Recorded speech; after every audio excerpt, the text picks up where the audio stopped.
नमस्कार, आप देख रहे हैं न्यूज 24। मैं हूं विपनेश माथुर। 2024 के लोकसभा चुनाव ने देश की राजनीति को एक नई दिशा दी है। जी हां, सदियों से जिस समाजवाद पर बहस चली आ रही थी, उस समानता और सुरक्षा की भावना पर देश का चुनाव केंद्रित हो गया है।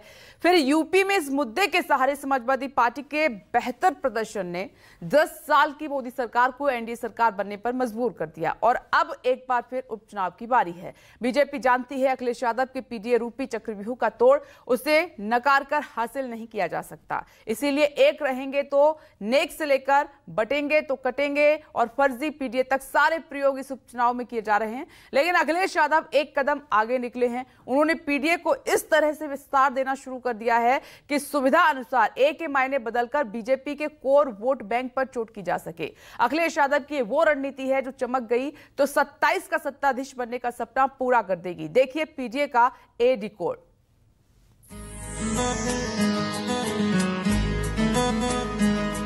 अखिलेश यादव जिंदाबाद जिंदाबाद जिंदाबाद, समाजवादी जिंदाबाद जिंदाबाद जिंदाबाद, अखिलेश यादव जिंदाबाद अखिलेश यादव जिंदाबाद। फिर ये नारा गूंजेगा समाजवादी जिंदाबाद।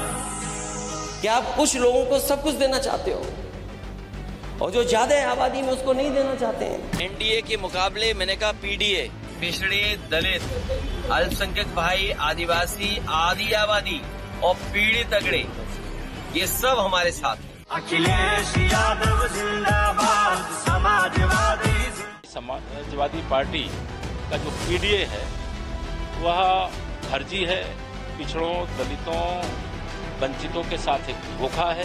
जब तक गैर बराबरी नहीं खत्म होगी तो सबका साथ कैसे होगा संभव? सिर पर समाजवाद की लाल टोपी, बदन पर सफेद कुर्ता, गले में गमछा और जनता के बीच कदमताल करते अखिलेश आज की तारीख में न सिर्फ यूपी बल्कि देश के सियासी पटल पर अखिलेश वो चेहरा बनकर उभरे हैं जिन्होंने 2024 के लोकसभा चुनाव में मोदी सरकार को एनडीए सरकार बना दिया। अपने पीडीए के दम पर यूपी में बीजेपी के किले में ऐसी सेंधमारी की कि 80 की 80 सीटें जीतने का ख्वाब देख रही बीजेपी 33 सीटों पर सिमट गई। पीडीए ने मोदी योगी दोनों को हराया है। पीडीए सबको लेकर के साथ चलने वाला गठबंधन है। हम सब वो लोग हैं जो पीडीए परिवार का सम्मान चाहते हैं और सम्मान मिले उन्हें। पीडीए परिवार के लोग बटना मत। अखिलेश के हर एक भाषण में एक शब्द सुनाई देता है और वो है पीडीए। एनडीए के मुकाबले मैंने कहा पीडीए। ये पीडीए गठबंधन 90% लोगों का है। दिल्ली वाले और लखनऊ वालों को हराया है पीडीए ने। पीडीए की छतरी के अंदर हम सब आप लोग हैं। भेदभाव का शिकार अगर कोई हुआ है तो ये पीडीए परिवार के लोग हैं। पीडीए बड़ी लड़ाई लड़ने जा रहा है। पीडीए में सभी समाज के लोग, पूरा परिवार है। इंडिया गठबंधन जीतेगा पीडीए रणनीति पर। दरअसल इसी पीडीए के ए में अखिलेश का वो सियासी राज छुपा है जिसके दम पर अखिलेश न सिर्फ उपचुनाव बल्कि 2027 में यूपी की सत्ता के सिंहासन पर बैठने का ख्वाब देख रहे हैं। इसी ए के इस्तेमाल से अखिलेश ने 2024 के लोकसभा की बाजी जीती और अब उपचुनाव में बीजेपी को हराने के मिशन पर काम कर रहे हैं। सवाल ये उठता है कि आखिर अखिलेश का ये ए वाला ब्रह्मास्त्र है क्या? इस सवाल का जवाब जानने के लिए हमें फ्लैशबैक में जाना होगा। बात 2024 लोकसभा चुनाव की। पूरे देश में चुनावी शोर अपने चरम पर था। बीजेपी जहां 400 पार के नारे के साथ केंद्र की सत्ता में अपने दम पर वापसी का सपना देख रही थी, तो वहीं विपक्ष इंडिया गठबंधन के नीचे बीजेपी के मिशन 400 को रोकने में लगा। इसी बीच अपने एमवाई यानी कि मुस्लिम यादव की राजनीति के लिए जाने जाने वाले समाजवादी पार्टी ने अपने राजनीतिक चाल में बड़ा बदलाव किया। अखिलेश ने नारा दिया पीडीए यानी कि पिछड़ा, दलित और अल्पसंख्यक। एनडीए के मुकाबले मैंने कहा पीडीए और मैंने कहा पिछड़े, दलित, अल्पसंख्यक, मुसलमान भाई, क्योंकि सबसे ज्यादा भेदभाव इनके साथ हो रहा है। मैंने किसी को एक्सक्लूड नहीं किया है, सबको शामिल करते हुए कहा और कहा कि 80 हराओ, भाजपा हटाओ। 2024 के लोकसभा चुनाव में बीजेपी ने 400 पार का नारा दिया था और उसकी खास उम्मीद उत्तर प्रदेश पर टिकी हुई थी। बीजेपी को इस बात की उम्मीद थी कि वो यूपी की 80 लोकसभा सीटों पर बम्पर जीत हासिल करेगी। लेकिन दूसरी तरफ अखिलेश यादव अपने पीडीए की रणनीति के तहत ही आगे बढ़ रहे थे। चुनाव हुए, लेकिन जब परिणाम आया तो उसने बीजेपी को बड़ा झटका दिया। बीजेपी उत्तर प्रदेश में नंबर 2 की पार्टी बन गई। समाजवादी पार्टी ने उत्तर प्रदेश में 37 सीटें जीती और वो नंबर 1 की पार्टी बनकर उभर कर सामने आ गई। भले ही पीडीए को पिछड़ा दलित अल्पसंख्यक माना जा रहा हो, लेकिन अखिलेश ने एक परिपक्व नेता के तौर पर पीडीए के ए का इस्तेमाल समय के हिसाब से किया। अब जरा अखिलेश के सोशल मीडिया एक्स पर लिखे इन लाइनों पर गौर कीजिए। तारीख लिखी है 21 जून 2023, यानी लोकसभा चुनाव से लगभग साल भर पहले की बात। इसमें अखिलेश ने लिखा है, पीडीए मूल रूप से पिछड़े दलित व अल्पसंख्यक के शोषण, उत्पीड़न व उपेक्षा के खिलाफ उठती हुई चेतना व समान अनुभूति से जन्मी उस एकता का नाम है जिसमें हर वर्ग के वो सब लोग शामिल हैं जो मानवता के आधार पर इस तरह की नाइंसाफी के खिलाफ हैं। दलगत राजनीति से ऊपर उठकर सब इससे जुड़े। इस पोस्ट में अखिलेश ने पीडीए में ए के विस्तार की बात की। साथ ही अखिलेश ने अपने बयानों में भी पीडीए को हमेशा अलग अलग तरह से पेश किया। ये पीडीए गठबंधन 90% लोगों का है, जिसमें पिछड़े दलित भाई, अगड़े, आदि आबादी और अल्पसंख्यक में मुसलमान भाई, चाहे बौद्ध हो, जैन हो, सभी लोगों को शामिल किया है। जहां हम पिछड़े दलित अल्पसंख्यक मुसलमान भाइयों की बात कह रहे हैं, वहीं पीडीए हमारा पिछड़े दलित आदि आबादी की भी बात कर रहा है, वहीं पीडीए हमारे अगड़ों की भी बात कर रहा है। तो अगर इनमें कहें ए को कैसे डिफाइन करना है? लोकसभा चुनाव में समाजवादी पार्टी के टिकट बंटवारे को देखें तो पिछड़ों को 33, दलित को 16, अपर कास्ट को 10 टिकट, मुसलमानों को 4 टिकट दिया, जो साफ दर्शाता है कि अखिलेश ने अपने पीडीए में ए का इस्तेमाल बखूबी तरीके से किया। भारतीय जनता पार्टी और उनके सहयोगी लोग हमेशा समाजवादी पार्टी पे आरोप लगाते थे कि उनके पास ये MY है, इसके अलावा उन पर कोई वोट नहीं है। MY को हराना था मुझे, उनके पास भी MY है, मोदी और योगी। तो जब उनके MY को हराना था तो मुझे अपनी रणनीति बदलनी थी। इसलिए पीडीए जो बड़ी आबादी है, 90% लोग हैं, उनकी आवाज बनकर के वो गठबंधन बनाया। और जिस तरह उनके साथ भेदभाव हो रहा है कानूनी तरीके से सरकार के प्रशासन से, उन बातों को उठाया।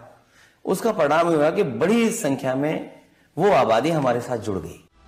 अखिलेश की कोशिश है कि लोकसभा चुनाव से बने सियासी माहौल को 2027 तक बरकरार ही नहीं रखा जाए, बल्कि 2024 से मिले वोट शेयर को बढ़ाया जाए। इसके लिए अखिलेश न सिर्फ पीडीए वोट बैंक को एकजुट रखने की कोशिश कर रहे हैं, बल्कि इसका विस्तार भी कर रहे हैं। यही वजह है कि ठाकुर समाज से आने वाले योगी आदित्यनाथ के सामने अखिलेश ने ब्राह्मण समाज से आने वाले माता प्रसाद पांडे को विपक्ष का नेता बनाकर खड़ा कर दिया, यानी पीडीए में अगड़ों को भी जोड़कर मास्टर स्ट्रोक चल दिया, यानी समय के हिसाब से ए का इस्तेमाल किया।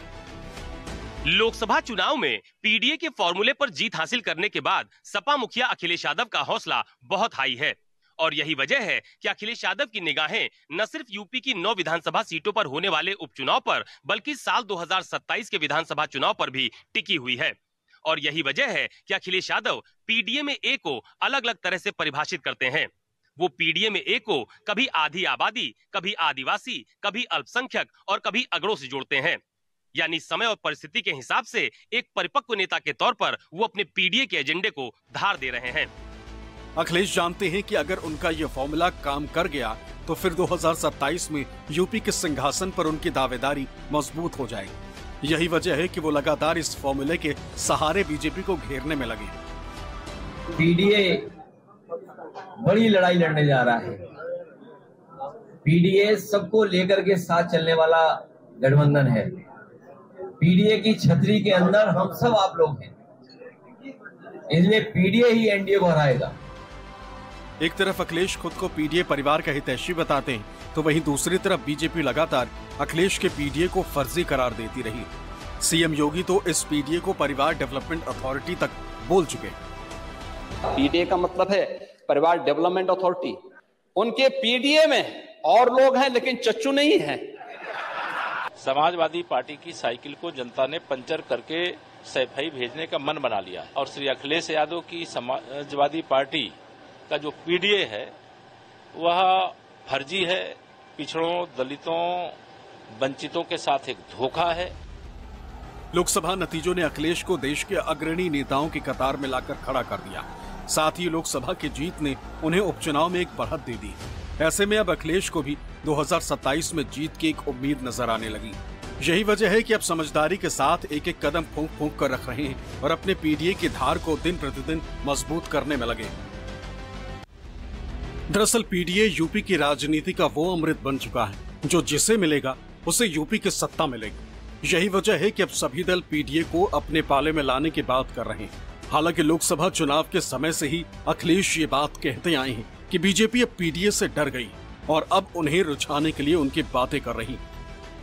भारतीय जनता पार्टी भी पीडीए की तरह अपना समीकरण साध रही है। समाजवादी पार्टी का जो पीडीए का नारा है उसके पक्ष में भारतीय जनता पार्टी ने शपथ दिलवाई है, तो कहीं ना कहीं वो लौट करके उसी मुद्दे पे आ रहे हैं जो समाजवादियों का मुद्दा है। और आने वाले चुनाव में ये जो 90% की आबादी है, 75 नहीं 90%, जिसमें आधी आबादी भी जोड़ रहा हूं मैं, इनको सबक सिखाने का काम करेंगे। यूपी की सियासत में ये बात साफ है कि ब्राह्मण, राजपूत और वैश्य वर्ग पर अभी भी भाजपा की मजबूत पकड़ बनी हुई।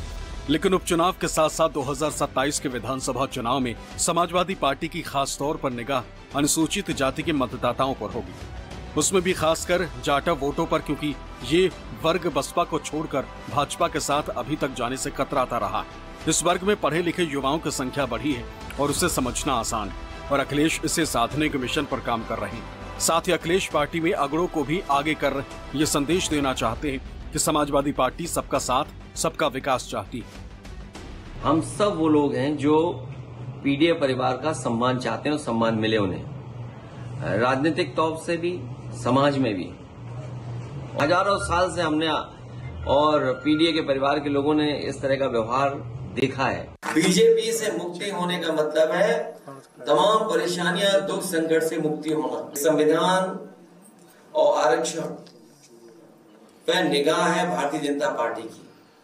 उन्हें जब मौका मिलता है आरक्षण से खिलवाड़ करते हैं। दरअसल 9 सीटों पर होने वाले उपचुनाव में लोकसभा की जीत से अखिलेश को थोड़ा एज जरूर मिला है, लेकिन एक बात साफ है कि समाजवादी पार्टी बीजेपी को हल्के में लेने की कोशिश नहीं करेगी।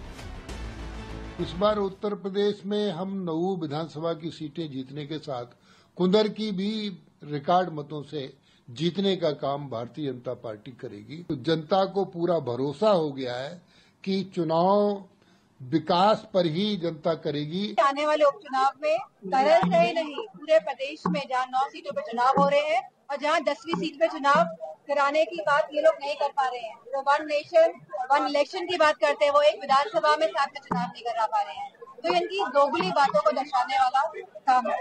यूपी की सियासत में सीएम योगी बीजेपी का वो चेहरा है जिसके दम पर बीजेपी ने सत्ता रिपीट की थी। हालांकि लोकसभा चुनाव में बीजेपी को डेंट जरूर पहुंचा, लेकिन हरियाणा के नतीजों के बाद बीजेपी का हौसला एक बार फिर हाई, जिससे यूपी उपचुनाव के साथ साथ बीजेपी 2027 में जीत का दावा कर रही। उपचुनाव हम लोग जीत रहे हैं। 27 में फिर से पूज्य महाराज जी की सरकार, डबल इंजन सरकार आ रही है। हमके लगा था कि और 27 साल लगी, 27 का ऊ कहताड़न उनके 27 साल और लगी सरकार में आए खातिर जो हमके लौका था, और 27 साल उनको इंतजार करना होगा। विपक्ष के द्वारा दुष्प्रचार का सहारा लेकर के जो लोकसभा में जनता को गुमराह करने का काम किया है, जनता उनकी असलियत जान चुकी है। समाजवादी पार्टी समाप्तवादी पार्टी है, भाजपा ही वर्तमान है, भाजपा ही भविष्य है। योगी जानते हैं कि उनके लिए उपचुनाव किसी लिटमस टेस्ट से कम नहीं, क्योंकि इस उपचुनाव से उनका राजनीतिक भविष्य जुड़ा हुआ है। यही वजह है कि वो अपने हिंदुत्व वाले एजेंडे के साथ साथ लॉ एंड ऑर्डर और विकास कार्यों को लेकर जनता के बीच जा रहे हैं। उत्तर प्रदेश ये समाजवादी पार्टी ने दंगा प्रदेश बना दिया।